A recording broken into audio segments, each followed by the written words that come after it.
What if your child could hear the Bible in the language of their ancestors? Not just read it, not just translate it, but feel it in Igbo language. For generations, scripture has shaped lives. But for many of our children, it has never been heard in the language of the heart.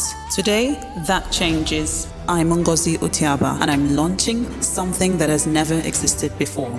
This is the first ever Bible storytelling series in Igbo language, created for children, adults, families, and every generation reconnecting with faith and culture. And woven into these stories are old Igbo songs and melodies.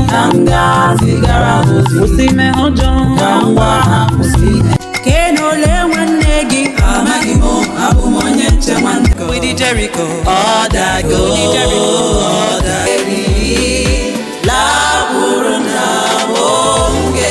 This is more than just a series. This is scripture in our mother tongue. This is faith passed through language. A new chapter begins. Welcome to the Igbo Bible series. Subscribe today.